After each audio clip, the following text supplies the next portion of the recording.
Good morning. तो आज हम क्वेश्चन करेंगे क्लास 12 के जितने बोर्ड में आ चुके क्वेश्चंस हैं वो सारे क्वेश्चंस हम आज सॉल्व करेंगे। तो क्वेश्चन है पहला, ये है। यहाँ पे देखिए, मैंने कहा था कि अब तक जितने भी आपने पढ़े हैं उसमें सबसे इम्पॉर्टेंट जो है वो गॉस थ्योरम है, मोस्ट इम्पॉर्टेंट। तो गॉस थ्योरम अगर इम्पॉर्टेंट है तो इससे क्वेश्चन देखिए 2-3 बार आ चुका है, ठीक है। तो ये क्वेश्चन अपने आप में इम्पॉर्टेंट हो जाता है। बेसिकली क्या है कि ये कॉन्सेंट्रिक हमारा 2 स्फेरिकल शेल है।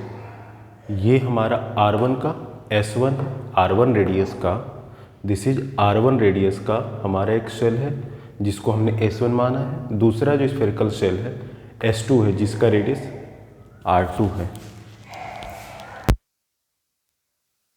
पे कह रहा है what is the ratio of flux. मैंने यहाँ पे शॉर्ट फॉर्म में लिखा है ratio of flux phi through S1 and S2। तो S1 और S2 के जरिए जो फ्लक्स फाइंड करना है, तो फ्लक्स के लिए हमने पढ़ाया था आपको। फ्लक्स जो होता है यहाँ सॉल्व करते हैं। This is first part question का। तो फ्लक्स इसका क्या होगा, phi equals to E dot D S equals to Q upon epsilon naught. ये पढ़ाया था। इसमें जो Q होता है इनक्लोज्ड चार्ज होता है। इनक्लोज्ड चार्ज मतलब कि जो किसी क्लोज सरफेस के अंदर चार्ज रखा हो।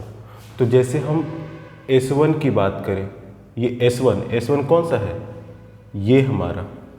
तो इसके क्रॉस जो फ्लक्स होगा वो फाई ऑफ S1 क्या होगा, simply capital Q upon epsilon naught E dot D S equals to. इसी तरीके से फ्लक्स थ्रू S2 कितना होगा, फ्लक्स इलेक्ट्रिक फ्लक्स बोलते हैं जिसे, वो कितना होगा। अब इसके अंदर कितना चार्ज है, देखो ये 2Q चार्ज तो है ही, साथ में ये जो Q चार्ज है ये भी इसी के अंदर है। तो टोटल चार्ज क्या हो जाएगा, Q प्लस ये 2Q upon epsilon not, that means 3Q upon epsilon not. अब यहाँ पे कह रहा है what is the ratio of flux through S1 and S2। तो S1 और S2 का रेशियो पूछ रहा है आपसे। तो phi of S1 upon phi of S2 क्या हो जाएगा, ये Q जो है, हाँ ये फॉर्मूला था हमने यहाँ पे रखा। तो Q upon epsilon not upon 3Q upon epsilon not.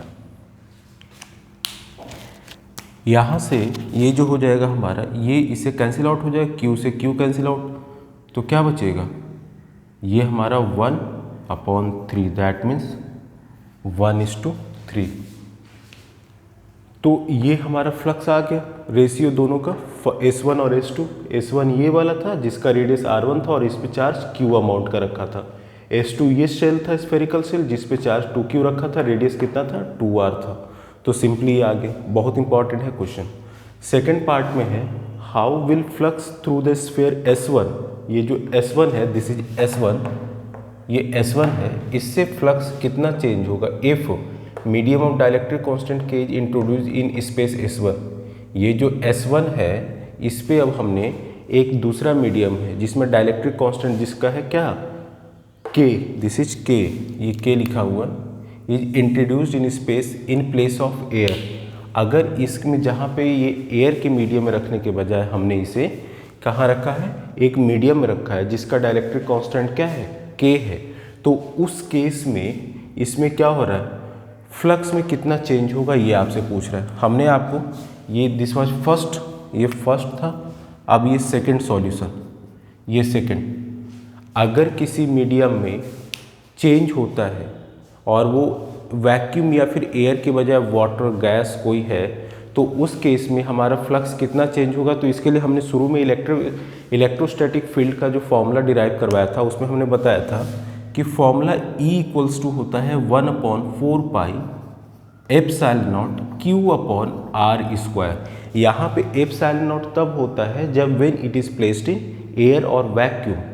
अगर यहाँ पे हमारा कोई मीडियम होता है तो उस मीडियम के डाइलेक्ट्रिक कांस्टेंट से हम वैल्यू को क्या करते हैं, मल्टीप्लाई कर देते हैं इसके साथ। तो ये क्या हो जाता था, 1/4 pi epsilon not into K into Q upon R square. ये होता था E इक्वल्स टू, यानी कि दिस वाज ये, और ये हमारा चेंज होके ई डैश हो जाता था।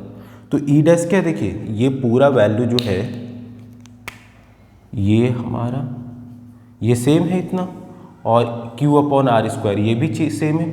एक्स्ट्रा क्या आया कि 1 अपॉन के आया ना, इसका मतलब E अपॉन के, E जो है क्या है वो ये पूरा वैल्यू है, साथ में एक के एक्स्ट्रा था तो ये हमने लिख दिया। यानी कि whenever any medium gets changed from air to any certain medium like vacuum, water, gas, no not vacuum, gas, water, either of this cases, in such a case this value, that means value of electric field in a vacuum or air gets multiplied with 1 upon k। तो यहाँ पे ये जो E है इसकी ये replace यहाँ पे किससे हो जाएगा, ये जो हमारा गॉस थ्योरम में ये जो इलेक्ट्रिक फील्ड है ये किससे रिप्लेस होगा, E अपॉन k से।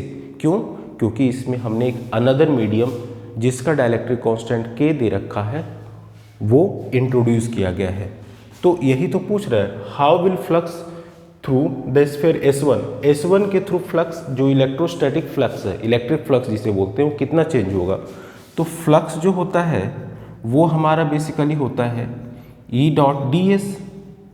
अब यहाँ पे ये जो E है ये नया E है, क्यों, इलेक्ट्रिक फील्ड भी चेंज हो जाएगा ना, इलेक्ट्रिक फील्ड पहले E था तो E से अब कितना हो गया, E अपॉन k। तो यहाँ पे हम लिखेंगे E upon k into D S with integration this equals to Q upon epsilon naught. तो यानी कि ये भी हमारा कितने से मल्टीप्लाई होगा, 1 अपॉन k से। अगर ये पूरी value E dot D S को 1 अपॉन k से मल्टीप्लाई की तो ये भी तभी तो इसकी इक्विवेलेंट होगा।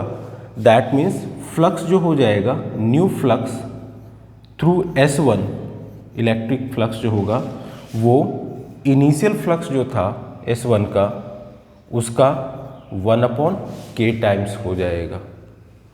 नेक्स्ट है यहाँ पे, तो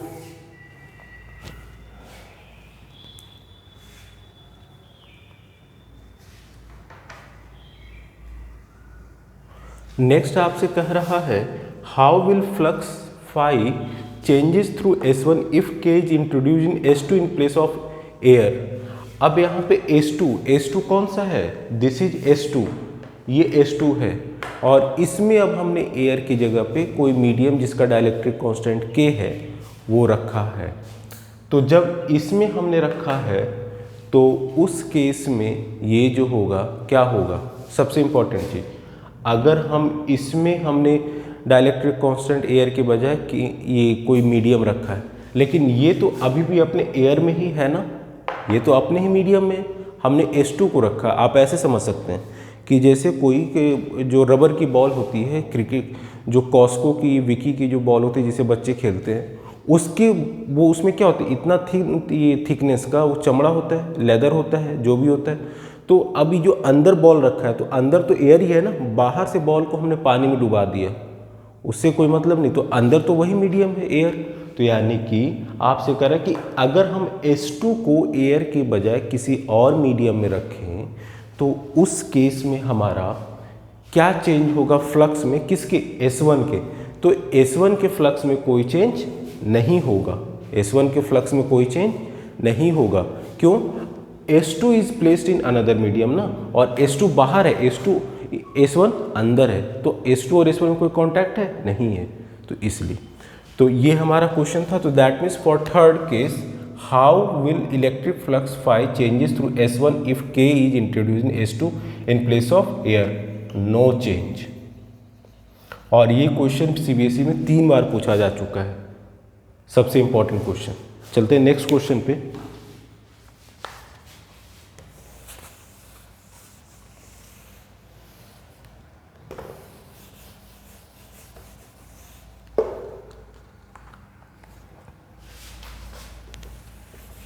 यहाँ पे क्वेश्चन है, ये आपका राइट सर्कुलर सिलेंडर है, सिलेंडर जानते ही, तो वही है, ये राइट सर्कुलर शेप में है। इस राइट सर्कुलर शेप में सिलेंडर है, और इस राइट सर्कुलर सिलेंडर का आपको इलेक्ट्रिक फील्ड दे रखा है। मतलब कि ये जो राइट सर्कुलर सिलेंडर जिस मीडियम में रखा गया है उसमें इलेक्ट्रिक फील्ड भी है, ई कैपिटल E, जिसे कि इलेक्ट्रिक फील्ड इंटेंसिटी भी बोलते हैं। और ये जो है इलेक्ट्रिक फील्ड इंटेंसिटी जो दे रखा है इसमें आपको डिफरेंट डायरेक्शन में है। एक जो है ये देखिए इलेक्ट्रिक फील्ड इक्वल्स टू 200 आई क्या होता है, आई जो होता है यूनिट वेक्टर इन एक्स डायरेक्शन। तो यहाँ पे ये जो इलेक्ट्रिक फील्ड है ये आपका 200 आई न्यूटन पर कूलम, ये यूनिट है न्यूटन पर कूलम। तो ये 200 आई जो है ये लेकिन कब है, x ग्रेटर देन 0, यानी कि ऑरिजिन जो है उससे राइट हैंड साइड पे। इसको अलग से एक डायग्राम बनाते हैं। देखिए ये बेसिकली क्या है, एक right circular cylinder like this, cylindrical shape है सिलेंडर जो घरों में होता है। अब इसमें ये आपका ऑरिजिन है, यानी कि this is y axis, this is x axis. तो इसका मतलब ये राइट फेस हो गया यहाँ से, और इधर क्या हो गया, लेफ्ट फेस। ये भी तो एक सिलेंडर है ना, तो यहाँ से एक ऑरिजिन जा रहा है इस तरीके से x एक्सिस, इस तरीके से y एक्सिस। तो यहाँ पे अगर आप देखेंगे अपनी तरफ से, अगर आप देखेंगे इस तरीके से, तो ये क्या होगा, राइट होगा और ये लेफ्ट होगा। यानी कि ये वाला जो पार्ट है इसका सर्कुलर पार्ट और इसका सर्कुलर पार्ट, तो ये वाला जो होगा लेफ्ट फेस सर्कुलर पार्ट होगा, ये वाला राइट फेस सर्कुलर पार्ट होगा, और ये क्या होगा, कर्व्ड होगा। तो यहाँ पे वही कह रहा है कि electric field 200 I Newton per coulomb for किसके लिए, x ग्रेटर देन 0, यानी कि राइट हैंड फेस में इधर जो है उसमें इलेक्ट्रिक फील्ड की वैल्यू आपको दे रखी है E equals to 200 I means unit vector along x axis newton per coulomb. और इलेक्ट्रिक ये किसके लिए, पॉजिटिव x डायरेक्शन के लिए, और नेगेटिव x डायरेक्शन के लिए कितना है, -200 आई कैप न्यूटन पर कूलम। अब यहाँ पे है तो outward flux through each case means क्या, ये जैसे सिलेंडर है, सिलेंडर ऐसे ही तो होता है, थोड़ा सा ज़्यादा इसकी थिकनेस होती है। तो एक आपका फेस ये हो जाएगा, ये राइट फेस, लेफ्ट फेस और ये कर्व्ड फेस। तो देखिए इलेक्ट्रिक फील्ड या तो इधर है, यहाँ से ये ऑरिजिन से इधर है, या फिर इधर है। तो इस फेस के लिए ये जो हमारा लेफ्ट फेस आप देखेंगे तो लेफ्ट फेस, और इधर से देखेंगे तो राइट फेस। तो लेफ्ट फेस पे इसका अगर हम इधर से देखें तो इसका फेस का जो एरिया वेक्टर होगा वो भी इधर ही होगा। दैट मीन्स कि ये लेफ्ट फेस का एरिया वेक्टर जो होगा ds1, मान लीजिए 1, this is 2 and this is 3, ये कर्व्ड सरफेस। तो ds1 का डायरेक्शन भी जो होगा वो भी इधर ही है, इलेक्ट्रिक फील्ड भी इधर ही है।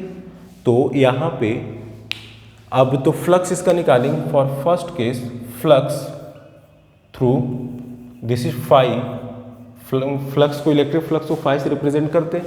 फॉर लेफ्ट तो ये हमारा क्या हो जाएगा, देखिए इलेक्ट्रिक फील्ड माइनस में है, ये भी आपका अगर इधर का आप एरिया वेक्टर को पॉजिटिव लेंगे तो इधर वाले एरिया वेक्टर को क्या लेंगे, नेगेटिव। तो ये क्या हो जाएगा, ds1 equals to minus ds I cap क्यों, unit vector along x axis है। हाँ नेगेटिव x पे है तो इसलिए हमने आगे माइनस साइन लगा दिया, बट आई कैप तो होगा ना वेक्टर साइन में। तो यहाँ पे क्या हो जाएगा, इंटीग्रेशन E डॉट ds, और E की वैल्यू क्या है, -200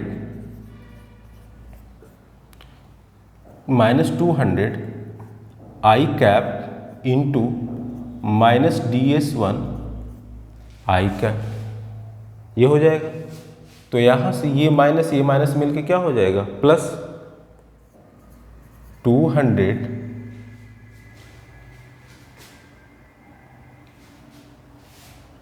और इसकी जस्ट इसके कुछ देखो डायमेंशन दे रखे हैं क्या,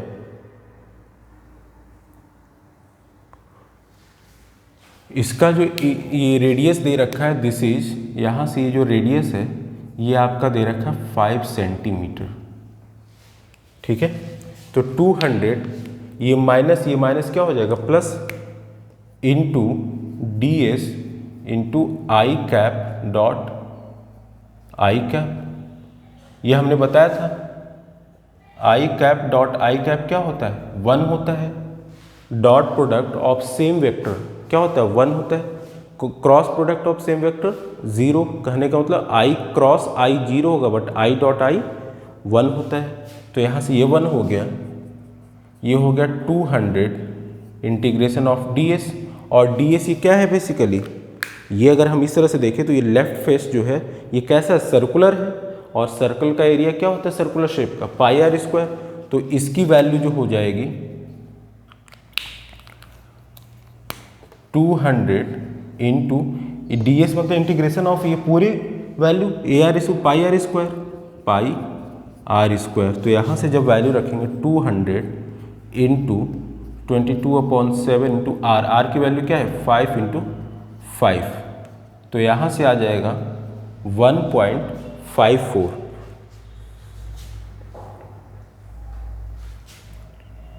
न्यूटन। जस्ट अ मिनट,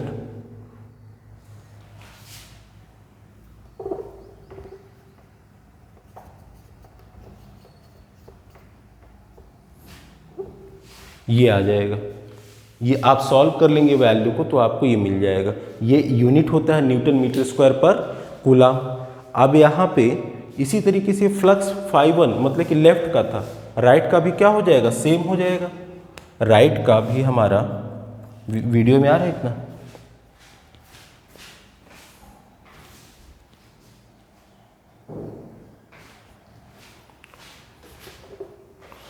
तो सेकंड केस जो होगा हमारा ये वाला। अब हम इस फेस क्या कह रहा था, outward flux through each case, मतलब कि एक ये वाला केस होगा राइट फेस, लेफ्ट फेस और ये कर्व्ड फेस। तो इस फेस के जरिए भी जो फ्लक्स होगा phi of right E dot D S.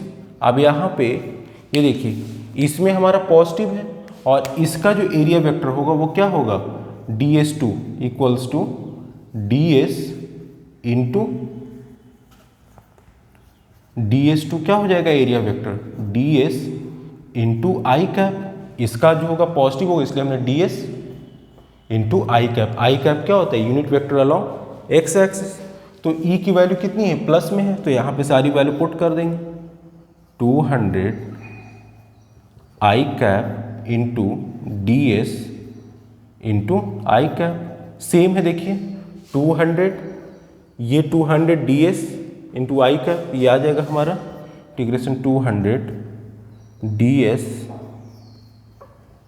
I cap dot I cap. यहाँ से आई डॉट आई क्या हो जाएगा 1, तो क्या हो जाएगा 200 integration of ds integration of ds। अब इसका भी जो होगा आपका राइट सर्कुलर है, राइट जो को है इसका क्या हो जाएगा pi are square, pi are square. और इसकी भी रेडियस कितनी है जब ये 5 है तो ये भी कितना है हमारा 5 सेंटीमीटर।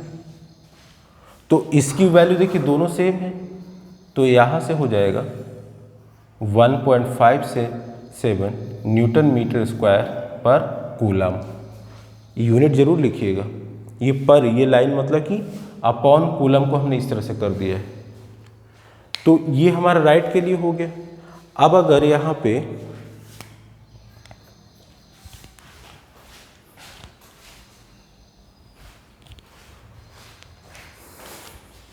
अगर हम थर्ड केस की बात करें, ये ए पार्ट बी पार्ट और सी पार्ट थर्ड। अब ये हमारा हो गया ईच केस, इस केस के लिए, इस केस के लिए, इस केस के लिए देखें तो अगर आप ऊपर से देखें तो इसका ऊपर देखिएगा, इधर से देखें तो इधर देखिएगा, नीचे से देखें नीचे, कोई एक ही तरफ से तो देखेंगे। तो उस केस में यानी कि इसका जो देखिए अगर हम ऊपर से व्यू करते हैं तो ये इसका एरिया वेक्टर क्या हो जाएगा ds इक्वल्स टू क्या हो जाएगा ds3 जे कैप, ये जे कैप हो जाएगा ऊपर की ओर है ना। और इलेक्ट्रिक फील्ड का डायरेक्शन किधर है, इलेक्ट्रिक फील्ड का या तो इधर है या फिर इधर है। ये जो है जैसे ये वाला कर्व्ड सरफेस एरिया ये जो बच रहा है इधर तो हमारा राइट फेस, ये लेफ्ट फेस ये वाला हो गया। अब इसका ऊपर से देखें तो आप हम ऊपर से देख रहे हैं तो हमें ऊपर दिख रहा है, लेकिन इलेक्ट्रिक फील्ड या तो इधर है या तो इधर है। तो और ये एरिया वेक्टर किधर है उधर है, ऊपर की ओर है। तो एंगल कितना बन रहा है 90 डिग्री। तो यहाँ पे E डॉट डी एस जो होगा क्या हो जाएगा E ds cos 90 that means 0। तो यहाँ पे जो नेट हमारा हो जाएगा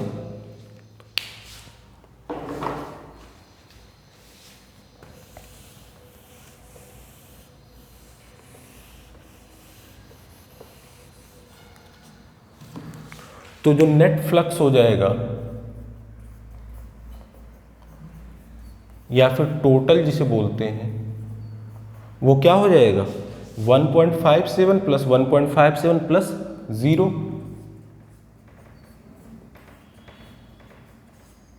इसको 3.1 न्यूटन मीटर स्क्वायर पर कूलम। ये हमारा नेट फ्लक्स हो जाएगा। Outward flux through side of cylinder, ये देखिए outward flux through each case flux through side of cylinder, side मतलब यही साइड है आपका, दिस इज ये जो कर्व्ड सरफेस वाला था, ये हमने निकाल लिया, 0 आया। नेट चार्ज इनसाइड सिलेंडर, अब चार्ज की बात होती है, नेट फ्लक्स मतलब टोटल फ्लक्स इस सिलेंडर से कितना आएगा 3.14। अब कह रहा थर्ड में net charge inside cylinder, net charge जो होगा ये आपको पता है